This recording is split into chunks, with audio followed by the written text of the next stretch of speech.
Hello and welcome to a new episode of the Spark Wellness Podcast. My name is Dr. Jake Dodds, and today is part 2 of our part 2 series on structured water. So if you hadn't listened to previous week's episode, I highly recommend that, because when I first heard structured water, I was like, what on earth is this? And especially, what on earth does this have to do with my health? So we broke it down last time for you in a little bit more detail, and we're going to build on top of that today. Now, again, structured water is a quick refresher. Instead of that regular H2O, we get a more complex conformation of H3O2. And we talked about how that essentially creates a living battery within our body where we have a voltage differential that's able to pass electrons along super efficiently. So going back to these core ideas of, in order to be healthy and have your body running effectively, we need to have structure and we need to have energy. Structured water is hugely important for energy. The reason I wanted to turn this into a 2-part episode is because it's also hugely important for the structure of our bodies. So again, this is the idea that our body needs to be able to be upright in a good neutral position to be able to support itself in order to feel and function well. It's taken way too often for granted. The other issue here is we have a really outdated model of how our body functions structurally. So what we've all been told is that we're basically robots. We have bones, and then we have muscles and ligaments and tendons that pull on our bones, and we're like a marionette doll that goes wherever the muscles pull us to. And the cool part about the science that's coming out is they're able to do calculations and see things that we were never able to see before. So we had speculations or theories, and it essentially led to some false assumptions. And again, one of those being that in order for our bodies to stand upright, the only way that happens is our muscles use an energy form called ATP. Our muscles use that ATP in order to contract, and then that contraction is what keeps us upright against gravity. So what happened is they started running the calculations of how much ATP that would actually take, how much muscular effort that would actually take to keep our frames upright against gravity all day, every day. And what they found is the math didn't pan out.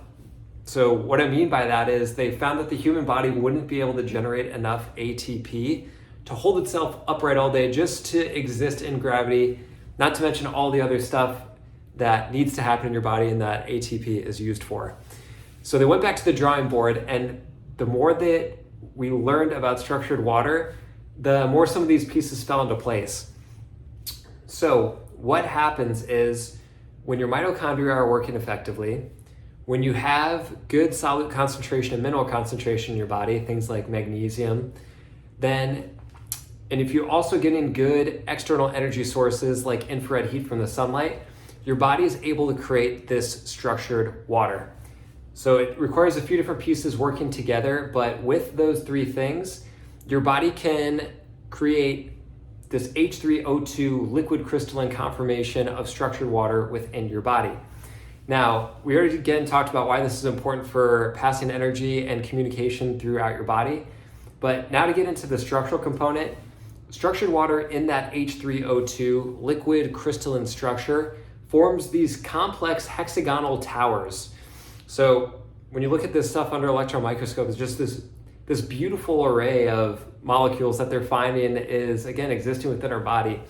But the cool part about this is when water is in this conformation, it exerts a tremendous amount of hydrostatic pressure.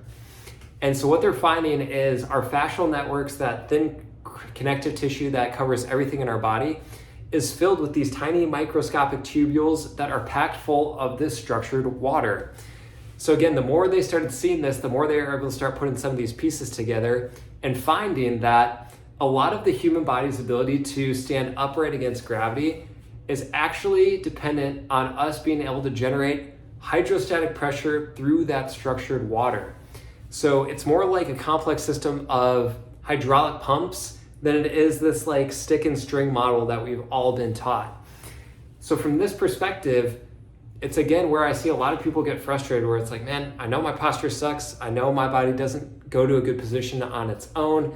I'm trying to stretch. I'm trying to activate certain muscles so I can pull my body up to a better position, and they still consistently find themselves defaulting to this hunch state, or they feel like it takes a ton of effort for them to just stand up straight or try to get to a good position. So the better we understand the foundational ways that our body actually operate, the less we have to fight these outdated models that we've been taught, and the more we can step into the health that our bodies are designed for. So again, the big thing I want you to take away from today is that structural water plays a key role in getting our bodies to be upright and vertical, mitochondrial health, making sure we have good mineral content, and making sure that we are putting good energy sources in so we can get a good output. So things like infrared energy from the sun is going to be productive. And then things that we've talked about in the past, so like large exposure to artificial lighting, especially after sunset, and these things will actually deplete us of structured water. So if you've ever taken a long plane ride and you've been kind of in this environment where you're inundated with all this stuff and you can't get to natural sunlight, a lot of people will feel literally like they're getting dragged down to the ground. They'll even use language like this, like, man, I'm dragging, like, man, I just feel like I'm like trying to pull myself throughout the day.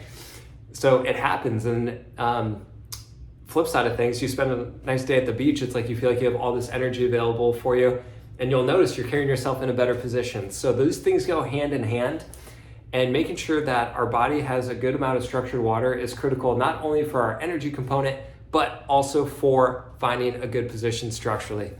So thanks for tuning in today. This won't be the last time we talk about structured water, but I did want to give this overview and the importance that it plays in these two key roles of our health, the structure and the energy. Thanks for tuning in today, guys. Can't wait to keep talking to you. Thanks.